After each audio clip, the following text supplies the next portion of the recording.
मुझे बलिया के स्वतंत्रता आंदोलन से जुड़े हुए इस ऐतिहासिक बलिदान दिवस के अवसर पर आने का अवसर प्राप्त हो रहा है। ऋषि मुनियों और क्रांतिकारियों की इस ऐतिहासिक भूमि को कोटि कोटि नमन करते हुए आप सबका मैं हृदय से अभिनंदन करता हूं। भाइयों बहनों, बलिया का अपना इतिहास है और लोग पता नहीं जैसे भी हो लोग कहते रहे हैं कि बलिया के लिए अनुशासन का कोई महत्व नहीं होता।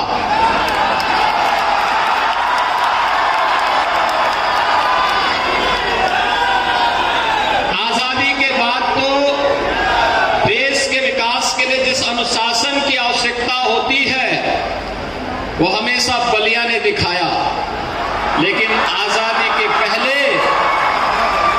आज से नहीं, आज तो जन्माष्टमी का दिन भी है और मैं सौभाग्यशाली हूं कि जन्माष्टमी के दिन बलिया बलिदान दिवस एक साथ मिला और एक साथ आयोजन में मुझे आपके बीच में आने का अवसर प्राप्त हो रहा है। लेकिन बलिया ने वास्तव में जब जो आवश्यकता पड़ी, ऋषि मुनियों की धरती है और महाराज भृगु ने भी कभी भी कोई चिंता नहीं की। यहां पर बलिया आज भी उस श्राप से अपने को मुक्त नहीं कर पाया। मैं पिछले 5 साल से मेडिकल कॉलेज के लिए जमीन मांग रहा हूं, लेकिन मुझे जमीन नहीं मिल पाई, जबकि बलिया में 3 साल पहले मेडिकल कॉलेज बन जाना चाहिए था। और आज मैं मुख्य सचिव, चूंकि मुख्य सचिव हमारे इसी बलिया में रह करके पढ़े थे, तो इसलिए उनको विशेष रूप से लेकर के आए हूं कि आज शाम तक उनको यहां रहना है और महाराज भृगु की इस धरती के लिए एक मेडिकल कॉलेज क्रांतिकारियों की स्मृति में तो जरूर देकर के आप जाइएगा। आज आपकी इतनी बड़ी संख्या में, भारी संख्या में उपस्थिति, मैं यही पूछ रहा था दया शंकर जी से। मैंने कहा भी 9 बजे कैसे लोग आएंगे? भाई 9 बजे तो बहुत सारे लोग सो के उठने वाले लोग होंगे। उन्होंने कहा नहीं, बलिया रात्रि में सोता नहीं और रात्रि में ही लोग इकट्ठे हो जाएंगे। और इसीलिए आज मैं यहां पर आया हूं आपके बीच विशेष रूप से।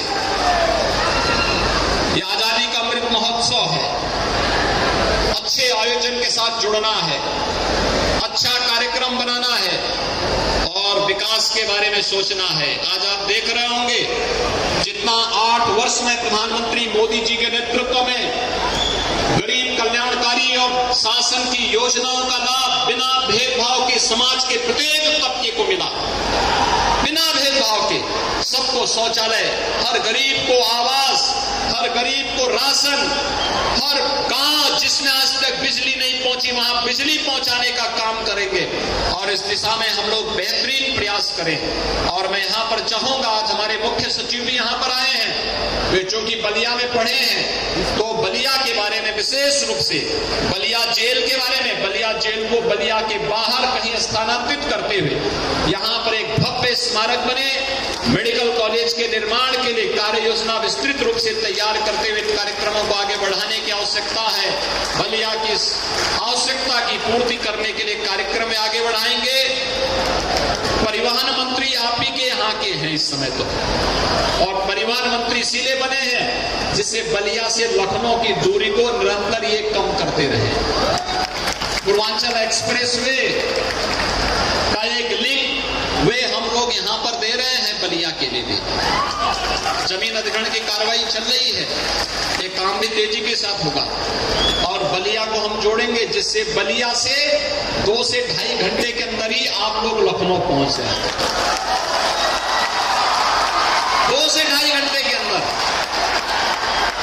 और इसीलिए 2 से 2.5 घंटे इस दूरी को कम करने के लिए सड़क का काम हम करेंगे और यहाँ के बस स्टैंड को बहुत अच्छा एयरपोर्ट जैसा बस स्टेशन बना दें बलिया के अंदर। ये परिवहन परिवहन मंत्री से मैं कहूंगा कि अच्छा बस स्टेशन यहाँ का बलिया का होना चाहिए, जिससे लोगों की कनेक्टिविटी बेहतर हो सके।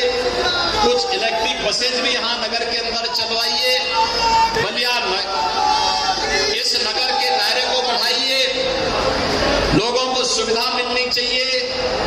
सरवा ताल के बारे में कुछ कार्य आप लोगों ने किया है, शेष कार्य भी और आगे होंगे। बलिया को जल जमाव से मुक्त भी देना है और बलिया के विकास को एक नई ऊंचाई पे पहुंच करके यहाँ के लोग विकास के साथ जुड़ करके जिस तरीके से भारत के विकास के लिए प्रधानमंत्री मोदी जी के नेतृत्व में काम कर रहे हैं, उस पूरी भाव के साथ हम आगे बढ़ करके इसे आगे बढ़ाने का कार्य करेंगे। मुख्यमंत्री महोदय को विदा दें।